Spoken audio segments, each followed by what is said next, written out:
Chandpur wireless বাজার থেকে যুক্ত হচ্ছেন তালহা জুবায়ের। তালহা, বাজারে মাছের সরবরাহ কেমন দেখছেন? আরো জানতে চাই যে ক্রেতা বিক্রেতারা কি বলছেন দরদাম নিয়ে, তাদের প্রতিক্রিয়া কেমন? জ্যোতিকা, আর কয়েকদিন পরে কিন্তু শুরু হচ্ছে পবিত্র মাহে রমজান।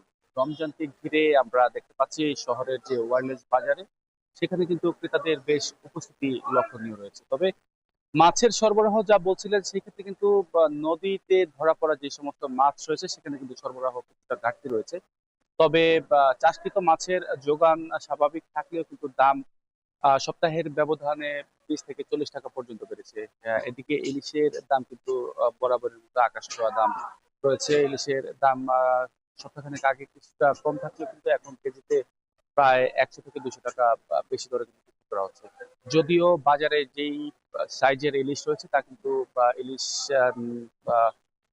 জাটকার চেয়ে কিছুটা বড় বলে কিন্তু মনে হচ্ছে। যদি একটু দাম সম্পর্কে বলি, সেক্ষেত্রে কিন্তু দেখা যাচ্ছে যে 4টা কিংবা 5টায় কেজি এই সাইজের ইলিশ বিক্রি করা হচ্ছে 500 থেকে 600 টাকা কেজি দরে। তাছাড়া 3টা কিংবা 4টায় কেজি, অর্থাৎ 200 থেকে 400 গ্রাম কিংবা 450 গ্রাম ওজনের ইলিশ বিক্রি করা হচ্ছে 1000 থেকে 1050 টাকা দরে। এবং পোয়া মাছ কিংবা নদীর অন্যান্য যে মাছ রয়েছে, তাও কিন্তু 300 থেকে 500 টাকা দরে কিন্তু বিক্রি করা হচ্ছে। বড় সাইজের আইড় মাছ বিক্রি করা হচ্ছে 1000 টাকার উপরে।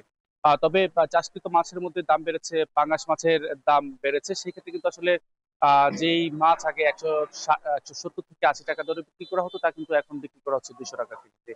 তাছাড়া তেলাপিয়া মাছের কেজি আকার ভেদে বিক্রি করা হচ্ছে 170 থেকে শুরু করে 250 টাকা দরে। রুই জাতীয় মাছ, বিশেষ করে রুই, কাতল, মৃগেল, এই ধরনের মাছ বিক্রি করা হচ্ছে 280 থেকে শুরু করে 400 টাকার মধ্যে। তাছাড়া আহ শোল, কই, এই জাতীয় মাছ বিক্রি করা হচ্ছে 700 থেকে 900 টাকার মধ্যে। আসলে আমি কথা বলেছিলাম ক্রেতা বিক্রেতা উভয়ের সাথেই। তারা যেটা বলছেন, বিশেষ করে বিক্রেতারা বলছেন যে মাছের সরবরাহ কিছুটা কমতে শুরু করেছে, যার কারণে কিন্তু তাছাড়া আগামীতে রমজানকে ঘিরে কিন্তু মাছের চাহিদা কিন্তু বেড়েছে ক্রেতাদের মধ্যে, যার কারণে কিন্তু দাম কিছুটা বাড়তি বলে কিন্তু তারা বলছেন। এবং নদীতে মাছ ধরা পড়ায় কিন্তু সরবরাহ কিছুটা কম রয়েছে, সেই বিষয়টি কিন্তু তারা সামনে আনছেন মাছের দাম কিছুটা বাড়ার পেছনে।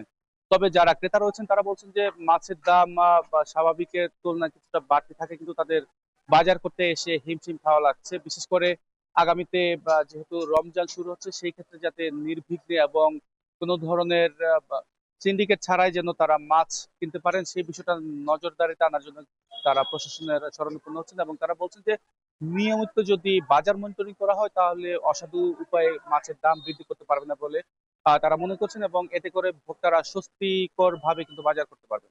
তো সবকিছু মিলিয়ে জ্যোতিকা, এই ছিল আমার কাছে চাঁদপুর থেকে মাছ বাজারের সবশেষ। চাঁদপুরের বাজার পরিস্থিতির খবর জানাচ্ছিলেন তালহা জুবায়ের।